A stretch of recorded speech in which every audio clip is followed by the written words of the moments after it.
monsieur qui avait dit à maman j'ai vu votre fille, elle jouait, elle chantait, elle dansait en même temps. J'ai dit non, je crois que là il exagère un peu. Et après, comme j'ai une sœur jumelle, j'ai aussi beaucoup d'anecdotes qui font qu'on me voit en plus dans des activités qui ne sont pas les miennes.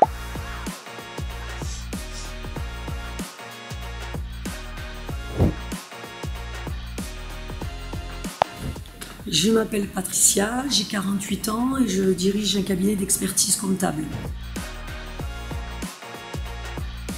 J'ai de nombreuses passions. En premier lieu, la danse, le flamenco que j'ai pratiqué pendant de nombreuses années, les danses de salon et les danses latines. Je joue aussi de la guitare et je chante dans divers groupes de musique. Je fais également partie du club d'épicuriens dans lesquels nous fumons des cigares autour de bons repas.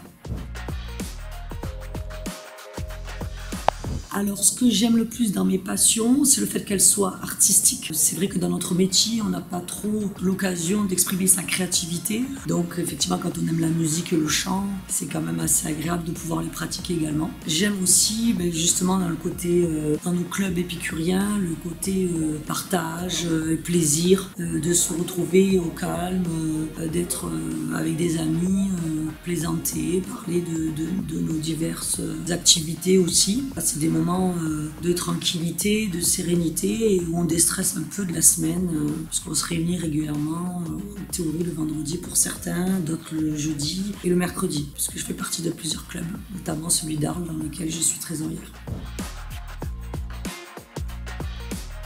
Alors déjà, on rencontre aussi d'autres personnes que celles dont on a l'habitude de fréquenter. Ça m'apporte d'autres horizons, fréquenter d'autres personnes qui font pas forcément le même métier, qui sont généralement aussi un peu dans les affaires, donc on peut échanger. Mais ça m'apporte surtout, notamment dans la musique, un moyen, une soupape de déstresser et de couper avec notre métier. Parce que c'est vrai que quand on chante, je veux dire, c'est pas pour rien qu'on fait de l'art-thérapie avec le chant. On est complètement recentré sur nous et on prend vraiment plaisir à ce qu'on fait, quoi. Je crois que, notamment dans la danse, c'est lorsque j'ai mis les pieds à Séville, justement pour me perfectionner en flamenco. J'ai découvert cette ville, cette culture que je connaissais déjà, mais là, ça a été vraiment quelque chose de formidable. Et après, c'est lorsque j'ai joué de la guitare et chanté avec mon fils qui joue aussi de la guitare dans le même cours que moi. Voilà, je crois que ça a été un bon moment de partager ça aussi avec mon fils. J'ai pas forcément de challenge dans tout ce que je fais. J'essaie, c'est pour ça que j'ai plusieurs passions. J'essaie vraiment de toucher un peu à tout et de découvrir des choses que j'ai pas l'habitude de découvrir.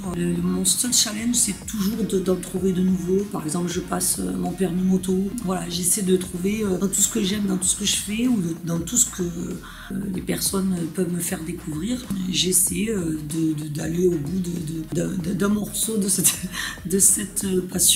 Mais j'ai pas forcément vocation à faire quelque chose d'extraordinaire, si ce n'est de partager ces bons moments avec des amis.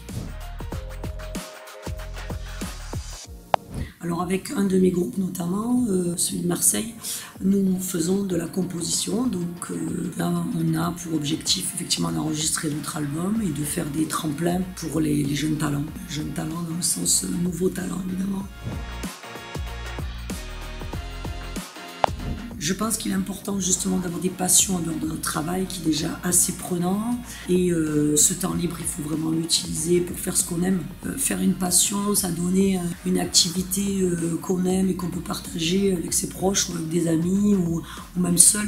Je pense que c'est important dans ce métier, comme dans les autres, mais un peu plus, surtout en période fiscale, de vraiment se donner des moments à nous et de couper avec un peu ce rythme effréné et de faire des choses qu'on aime, pouvoir revenir un peu plus serein dans notre métier.